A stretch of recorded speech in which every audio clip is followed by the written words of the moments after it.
Bonjour tout le monde, c'est Sandeline, comment ça va? Ça y est, on termine la deuxième semaine du challenge consacré aux habitudes, aux ressources, au intérieur, extérieur, aux faiblesses, aux menaces.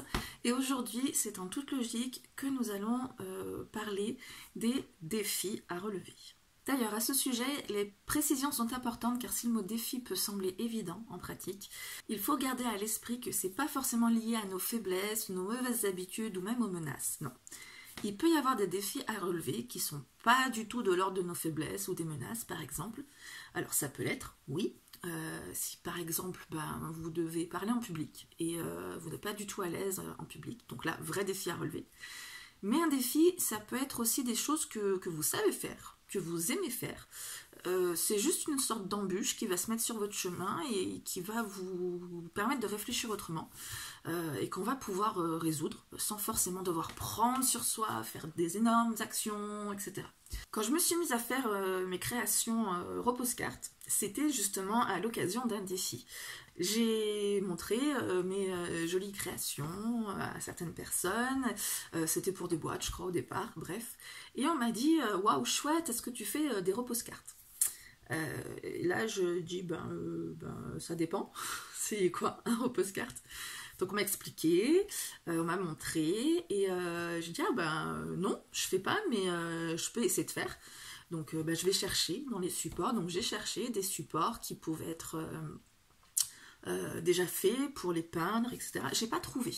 Donc du coup j'allais lui dire non à cette personne, et puis je me suis dit, tu sais quoi? J'aime bien les défis, donc je vais trouver un moyen de le faire. Et puis j'ai trouvé un moyen de le faire, hein, donc voilà, maintenant on coupe les planches, on fait les rainures, les machins, on fait tout. Enfin, je dis on parce que du coup c'est pas que moi qui fais, donc ça demande du travail, d'accord, mais c'est pas compliqué finalement. Et ça au départ c'était un vrai défi, même si ça m'a pas demandé des ressources de ouf, des compétences de ouf, ça m'a demandé d'avoir une réflexion, de me dire tiens, comment je vais faire, etc. Et du coup, obstacle surmonté, et puis enrichi hein, finalement au niveau de ce qu'on peut faire. Et donc là vous voyez le défi, c'est ce qui m'a permis d'imaginer autre chose, autrement, pour prendre une direction différente ou en tout cas enrichissante. Alors dans le défi, il y a aussi une notion de juste mesure qui va être parfois difficile à définir, et ça va être aussi l'objet du tirage d'aujourd'hui. C'est-à-dire que quand on rencontre un obstacle sur notre route, à quel moment la persévérance devient obstination? À quel moment le lâcher-prise devient découragement? Ça, à mon sens, c'est chaud hein, quand même. C'est vrai que des fois, on s'essouffle sur des trucs, on n'en peut plus, on se demande vraiment si ça vaut le coup de poursuivre les efforts. Et c'est là qu'on se pose plein de questions. C'est un défi ou c'est un gros stop cosmique qui vient me dire de m'orienter vers autre chose? Donc c'est une question qui serait bien de se poser dans le tirage aujourd'hui quand même. Donc on va demander aux cartes les défis et évidemment comment on va les relever. Et en plus, en temps et en heure, je vous invite à réaliser un ou des tirages complémentaires si vous vous posez ces questions à ce moment-là, de poursuivre ou d'arrêter. Et puis de reprendre les notes que vous aurez faites là aujourd'hui. Alors, avant de commencer le tirage, j'ai encore un petit blabla à faire. J'ai une réponse à apporter concernant l'interprétation d'un tirage, justement. Donc je vais essayer d'être claire, pas trop longue. Je précise tout de suite que c'est ma manière de faire, encore une fois. Comme d'habitude, il y a toujours plusieurs manières de faire. Du coup, si vous voulez ajouter en commentaire votre manière à vous de faire pour éclairer les personnes qui se posent la question, et ça serait top pour tout le monde. Alors en fait, c'est pas vraiment une question, c'est une difficulté que certaines personnes croisent, qu'on soit débutant ou pas, hein, d'ailleurs, ça arrive tout le temps. Il y a toujours un moment que ça va vous arriver, sinon si vous êtes trop fort. La remarque c'était, ok, j'ai tiré mes cartes, j'ai compris, je connais les cartes, je les comprends, mais j'arrive pas à les mettre en relation avec l'objet de ma question. Donc là, le changement, c'était hier sur les menaces à identifier. Donc la personne, j'ai compris, tel truc c'est telle menace, mais par rapport au changement que j'ai décidé de faire, enfin, ou qu'on me conseille de faire, je patauge. Et c'est vrai que ça nous arrive souvent de patauger, d'où les groupes comme celui sur lequel on est. Et je dirais, première chose, c'est toujours de bien garder à l'esprit la question de départ. Donc vous reprenez, avant de faire votre tirage sur les menaces, vous reprenez votre tirage, le premier où vous avez défini vos objectifs, et tout le reste. Refaites bien le point. Voilà, donc j'ai décidé de... Enfin voilà, le changement, on a dit que c'était ça. Effectivement, pour le mettre en place, il va falloir que je fasse comme ci, comme ça, qu'est-ce qu'on a déjà étayé. Et ce qui est bien, c'est si vous avez pris des notes sur la manière dont vous avez hésité au départ sur l'interprétation de vos cartes. Parce que ça peut toujours vouloir dire plusieurs choses. Donc mettons que, je sais pas, vous piochez la carte, je sais pas, inconstance, comme objectif de changement. Alors, est-ce qu'il faut que je sois moins inconstante, plus inconstante? Est-ce qu'on parle de fiabilité? Vous voyez, vous avez plusieurs pistes. Donc, après, au fur et à mesure des tirages, au fur et à mesure des cartes que vous allez avoir, vous étayez. Mais peut-être qu'à un moment donné, un autre tirage va vous orienter différemment. Donc, si vous avez gardé cette réflexion que vous aviez, vous allez pouvoir revenir dessus et vous dire à un moment donné, ah, mais est-ce que finalement, c'était pas plutôt ceci que cela? Et quand vous allez tirer votre carte suivante, où vous allez vous dire, bon, je prends au hasard, d'accord, votre objectif, c'est d'être plus constant. Allez hop. Et vous tirez la carte famille, d'accord, dans les menaces. Vous vous dites... menace extérieure. Bon là c'est peut-être un petit peu facile à deviner, mais famille. Alors déjà vous regardez tout ce que le mot famille va vous donner. Donc famille, c'est des gens qui s'entendent bien, ou au contraire pour vous c'est source de conflit, ou machin, etc. Donc ça c'est le mot. Et après, très important, vous regardez l'image. Parce que sinon, il n'y a pas besoin de tirer les cartes. Hein. Juste vous ouvrez un livre au hasard, vous prenez le mot et voilà. Donc il y a des illustrations, elles sont là. Et vous regardez la carte, vous regardez ce que ça vous donne en plus. Donc là, famille, on voit des oursons, il y a une maman, donc c'est plutôt, le fait de s'occuper des petits, on est plus là-dedans. Enfin, moi, ça m'évoque ça, etc. Donc vous faites le tour un peu comme ça. Et puis, vous repensez à la menace. Alors, la famille, ça peut être une menace. Oui. Qu'est-ce que je devais faire? Je devais être plus constante. Et du coup, la famille menace ma constance. Alors, comment elle pourrait menacer ma constance? Est-ce que c'est la famille ou est-ce que c'est le fait que moi je me sens trop impliquée dans ma famille? Ou est-ce que c'est au contraire le fait que je ne m'implique pas assez dans ma famille?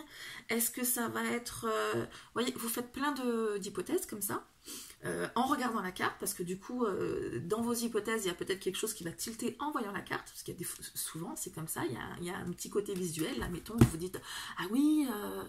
coïncidence, on est 3 frères et sœurs dans la famille, et là ils sont 3, purée, ça doit être en rapport avec ça, je dis n'importe quoi, hein. Mais il y a quelque chose qui vous vient, en même temps que vous tirez votre carte, et vous reprenez avant, et donc, la famille, je m'investis trop dans ma famille, on parlait du changement, pour que je sois plus constante, mais du coup, je m'investis trop, et vous prenez des conclusions comme ça, et au fur et à mesure, soit vous allez piocher d'autres cartes pour étayer, soit vous allez regarder d'autres détails pour étayer, soit vous allez noter toutes ces suppositions, et puis ça va vous parler à un moment donné, parce que vous vous connaissez. Si vous vous dites, est-ce que ça ne veut pas dire que je m'investis trop dans ma famille, alors qu'en fait vous n'avez plus de contact avec eux, vous savez que c'est pas cohérent. Donc voilà, c'est là où l'échange est intéressant. Après, il y a autre chose que je trouve super important, c'est par rapport au groupe, justement. Alors ça, c'était ma technique. Après, vous me direz si ça vous aide ou pas. Si vous en avez d'autres à donner, ce serait bien. Et ce que je trouve super intéressant, c'est quand on est sur les groupes, justement, d'aide à l'interprétation, c'est... alors, bien souvent, c'est dommage. Ça se passe de cette manière. On poste la photo de son tirage, son interprétation, et on demande qu'est-ce que vous en pensez. Et on lit ce que les autres en pensent, et voilà, oui ou non. Et quand on vient pour être la personne qui commente, on va regarder le tirage, on va dire « Oh, moi ça me parle comme ci, comme ça ». Et ce qui est rarement fait, mais pas sur mon groupe, et ça j'en suis bien contente, parce que justement c'est l'échange qui est enrichissant, c'est de voir l'interprétation de la personne, ok, c'est de regarder les commentaires des autres. Telle personne l'a vu comme ça. Parce qu'en fait, au fur et à mesure, chacun, l'un après l'autre, vient étayer, et ça donne une sorte de brainstorming qui, si vous n'aviez pas lu ça, vous auriez peut-être pas eu l'idée de... Vous voyez, ça va être, vous allez donner votre interprétation. Si je fais pas une vidéo sans cafouiller, avec des cafouillages, c'est bon. Même en parlant de cafouillement, je cafouille. C'est fou. Donc en fait, vous regardez, vous avez le premier commentaire qui va vous dire machin, et puis ça va vous parler ou pas le premier commentaire, je suis d'accord, je suis pas d'accord, peu importe, il donne son interprétation. Ah ouais, pas mal ce qu'il dit. Ou alors... non, moi je suis pas vraiment d'accord, je le verrais plutôt comme ça. Qu'est-ce que t'en penses? Donc l'autre vient de dire qu'est-ce qu'il en pense, mettons une troisième ou quatrième personne. Oui, d'accord, mais du coup les 2-3 premiers commentaires qu'elle a lus, ça l'amène à une autre réflexion encore qu'elle aurait pas eu si elle n'avait pas lu ses commentaires. Peut-être qu'elle serait partie dans la même interprétation de quelqu'un d'autre. Et le fait de passer les uns les autres, ça fait de la répétition et puis finalement ça apporte rien à personne. Donc ça, je dirais si vous êtes sur un groupe d'aide à l'interprétation, faites-le. Et même quand vous ne participez pas, moi j'ai pas le temps de répondre à tout le monde, mais j'essaye un maximum de lire ce que les gens se disent, se répondent. Et puis d'ailleurs, des fois, je m'apprête à mettre mon grain de sel, mais t'as lu des trucs, tu fais c'est bon, en fait tout a été dit, tu allais dire quelque chose et puis tu vois le commentaire en dessous qui fait oui, moi j'ai lu ça, oui du coup, voilà, pas mieux. Donc ça aide aussi énormément à apprendre. Voilà pour les précisions concernant comment mettre en rapport les cartes avec la question. J'espère que ça va aider. Je ne sais pas si j'ai donné beaucoup de grosses astuces ou voilà, mais bon, des fois il suffit d'un petit truc qu'on vous rappelle et puis ça percute et vous dites oui. Voilà. Alors pour les questions, bien évidemment, j'ai déjà fait mon tirage pour vous épargner trop de temps puisqu'on est j'ai déjà pas mal blablaté.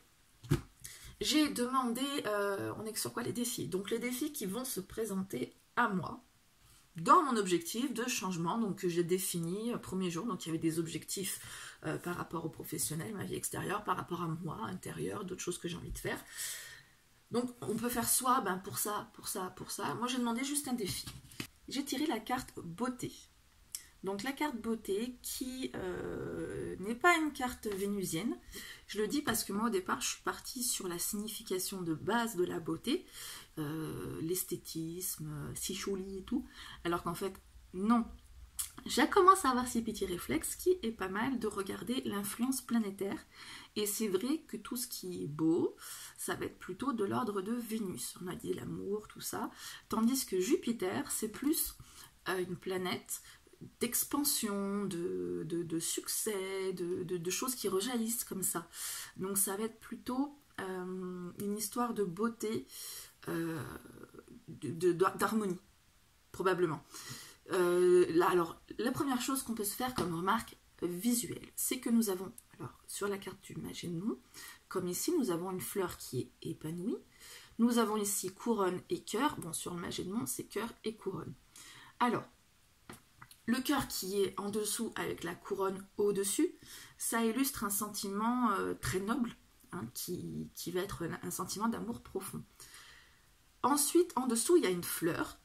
Magellan a choisi une fleur pour représenter la beauté et c'est une fleur qui est ouverte, épanouie. Donc il a choisi plutôt ça, d'après le bouquin, mais je pense, ça fait sens, je trouve que c'est pas mal. Il a choisi ça parce que pour lui la fleur, visiblement, c'est plus une expression de beauté universelle, alors qu'à l'époque, quand on prend Michel-Ange par exemple, il sculptait des belles femmes pour représenter les canons de beauté. Donc là, pour le Magellan, non, la beauté c'est plus une fleur. Donc on est plus dans une beauté qui est moins physique finalement, qui est plus spirituelle, une beauté du cœur, la beauté de l'âme. Donc voilà, le défi, dans le défi, on a une carte qui est positive finalement, qui va être donc je retiens, et Jupiter expansion, donc de répandre la beauté, voilà, la beauté du cœur. Donc voilà, après je l'interprète pour moi plus personnellement, je vais faire le rapprochement avec toutes les autres cartes aussi, comme je vous disais tout à l'heure, pour éclairer la manière d'interpréter. On reprend aussi ces cartes précédentes, on regarde ce qu'on a pu dire précédemment, etc. Bon, j'ai des idées en tête et je ne vais pas vous saouler plus avec ça.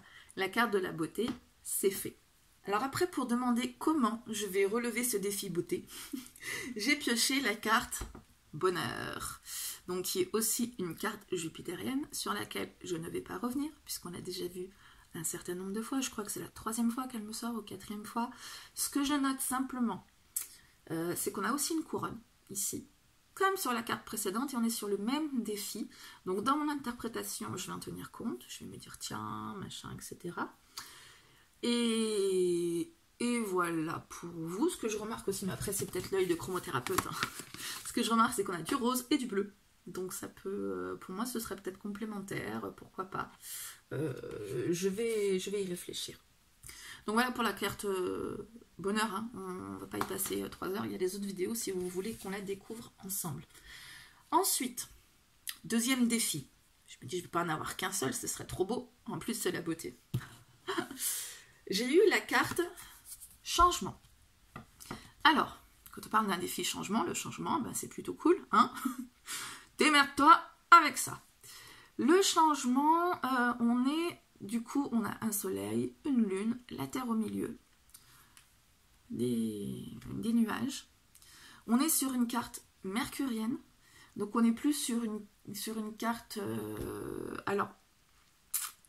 plus sur une carte, ben, du coup, de changement, de mouvement, de déplacement, et puis pourquoi pas d'évolution, puisqu'on a comme un cycle là, avec la terre, la lune, le soleil.